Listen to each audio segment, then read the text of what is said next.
Bonjour à tous, dans cette séquence nous allons faire un petit point bilan sur la forme algébrique et la forme trigonométrique et comment elles sont liées. Mais avant de démarrer, j'aimerais juste vous faire un petit point par rapport au complexe du point de vue des maths et de la physique. En maths, on va écrire z égale a plus ib, et on sait que i, c'est un nombre qui, lorsqu'on va le trouver dans les calculs et qu'on va avoir i carré, il vaudra moins 1. Et donc ça, c'est une partie qui va faire que lorsqu'on va représenter ces complexes, eh bien, I, c'est celui qui est porté sur l'axe vertical. La partie imaginaire, elle est ici. Et donc voilà, ça c'est du point de vue. Donc hop, ici j'ai mes petits vecteurs complexes qui s'appellent U et V. Ça c'est du point de vue des maths. Alors en physique, ils n'ont pas pu prendre I comme nombre complexe parce que ça représente la densité. Donc eux, ils ont écrit ça. Hop, ça c'est les maths. A plus JB. L'analogie, c'est pareil, c'est que cette fois-ci, c'est J carré qui vaudra moins 1. Et l'axe qui va porter les J, c'est l'axe qui est vertical. La partie imaginaire, elle sera ici. J'ajoute, on fera ça après, autre chose par rapport à la suite. Ça, c'est du point de vue de la physique. Ensuite, on va faire le lien. On va le faire sous forme d'un petit tableau. Ou du coup, donc, j'ai un complexe, on a vu deux choses. Alors, je vais faire ici mon tableau. Donc, j'ai la forme, hop, algébrique. Et on a la forme trigonométrique. Donc, dans votre cerveau, il faut que ce soit très clair au niveau des écritures. La forme algébrique, c'est z égale a plus ib. La forme trigonométrique, on avait vu, elle était caractérisée par deux choses entre crochets. Le premier, c'est le module, et le deuxième, c'est un argument. Donc on a des quantités qui sont complètement différentes. Au niveau de la représentation graphique, je sais que l'axe des réels, ici, c'est celui qui est porté par A, et que l'axe des imaginaires, c'est celui qui est vertical, celui qui va porter B. Et donc la rencontre pour une valeur de A et B donnée va faire qu'ici, je vais avoir le point M qui va être d'affixe Z. Au niveau de la forme trigonométrique, ça se passe un petit peu différemment. La première quantité, donc la quantité qui est entre double barre ici, s'appelle le module. C'est ce qui va me faire décrire un cercle, c'est la distance à l'origine. Et puis derrière, j'ajoute une quantité qui s'appelle θ, qui sera la valeur de mon argument, c'est-à-dire un angle qui va me déterminer du coup la position sur le dessin de mon point M en corde d'affixe Z. Je vais le placer en un bleu foncé pour que ça se voit mieux. Voilà. Donc vous voyez deux manières extrêmement différentes de les représenter. Donc interdiction, la prochaine fois, de me dire que le premier nombre là, c'est celui qui se porte sur l'axe. C'est pas vrai. Le premier nombre, c'est ce cercle en vert. Et en fait, ces deux formes, elles sont liées. Mais comment sont-elles liées?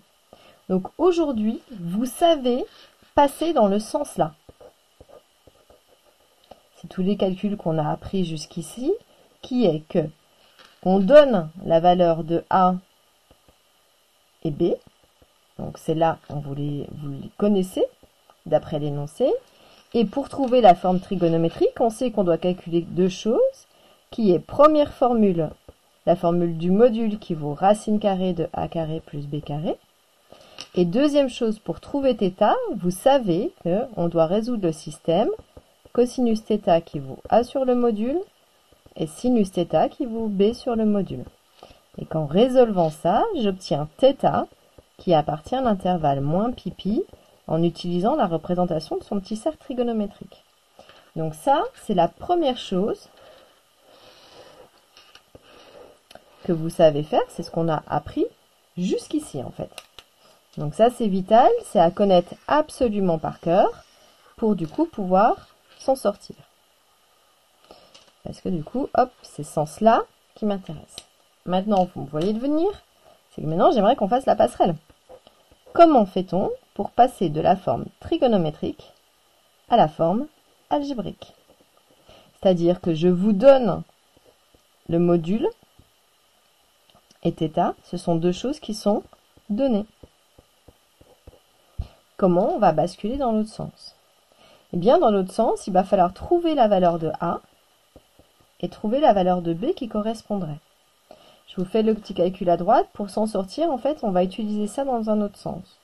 Puisque je vois que cosinus θ, c'est A sur le module de Z, eh bien, pour avoir la valeur de A, il suffit de faire disparaître, entre guillemets, la division par le module de Z, c'est-à-dire que je vais multiplier par module de Z des deux côtés.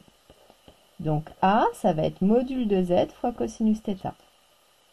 De manière analogue, puisque j'ai sinus θ qui vaut B sur module de Z, pour avoir la valeur de B, eh bien, je vais devoir multiplier des deux côtés par module de Z pour le faire disparaître ici. Donc il vaudra module de Z fois sinus θ. Et donc du coup, j'ai trouvé les deux valeurs de A et de B. Si j'ai le module et le θ, alors dans ces cas-là, le A, ça vaudra module de Z fois cosinus θ. Le B, ça vaudra module de Z fois sinus θ. Et grâce à ces deux infos, je pourrais conclure en disant que Z, ce sera la partie réelle plus I fois la partie imaginaire. Attention, c'est lui qu'il ne faut pas perdre en route. Ce qui voudra dire que ce sera aussi module de Z fois cosinus θ plus I fois module de Z fois sinus θ. Je peux faire une dernière changement ici, un dernier petit truc, parce que je vois que module de Z, là, il est ici et il est ici. Donc, je vais pouvoir le mettre en facteur. Ce sera module de Z facteur de cosinus θ plus I sinus θ. Donc, du coup, dans l'autre sens, si ça, module et θ est donné, eh bien, pour trouver la forme algébrique, je passe par là ou je passe directement par là si je le connais. En tout cas, votre erreur élève, ça va être d'oublier lui. Et on fait attention, une autre erreur d'élève, donc je finis d'encadrer, donc ça c'est ma deuxième chose. Comment je passe dans l'autre sens en fait. Donc ici, ce sera passage de la forme trigo à la forme algébrique. Du coup, vous aurez plein d'exercices pour mettre en application après tout ça. Juste une petite chose, on va faire attention, si je vous montre un exemple. Si j'ai un module par exemple de 2 et un θ de 5π sur 6, et je veux qu'on trouve la forme algébrique. Donc dans ces cas-là, donc pour la forme algébrique, donc trouver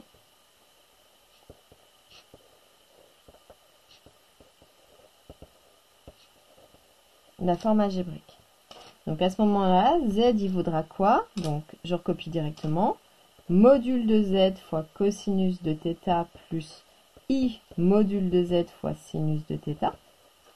Qui vaudra donc module, on a dit ici, hop, j'ai un module qui m'est donné de 2.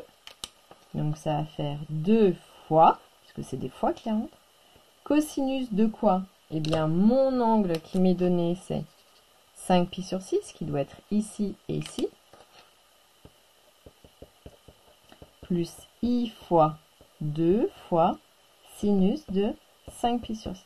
Alors, vous avez vu ici, j'ai mis des parenthèses parce que, en fait, et c'est là où je veux en venir, ça, c'est une quantité que nous connaissons d'après le cercle trigonométrique. Donc, si je fais mon petit cercle trigo, 5π sur 6, donc la famille de π sur 6, 5π sur 6, je sais que je suis en haut à gauche, et que pour la famille de π sur 6, pour avoir 5π sur 6, je suis à la moitié du sinus. Je suis ici. Et donc après, je peux trouver facilement la valeur du cos, puisque projection sur l'axe des abscisses, le cos, si je suis à la moitié ici, ça va être moins racine de 3 sur 2. Et vous voyez ici, il n'y a plus de cos. C'est le cos de l'angle qui vaut exactement ça. Et votre erreur élève, c'est de trimballer encore du cos ici, alors qu'il n'y a plus lieu d'être.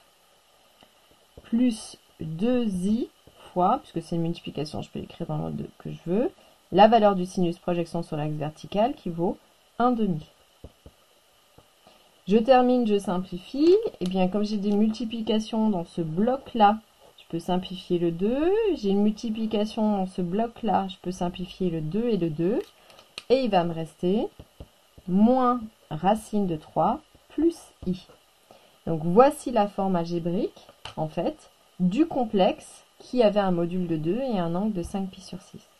Donc vraiment, faites attention ici, votre erreur élève, elle est souvent dans le passage de là à là où il reste en fait un cos alors qu'on l'a trouvé sur la valeur des axes.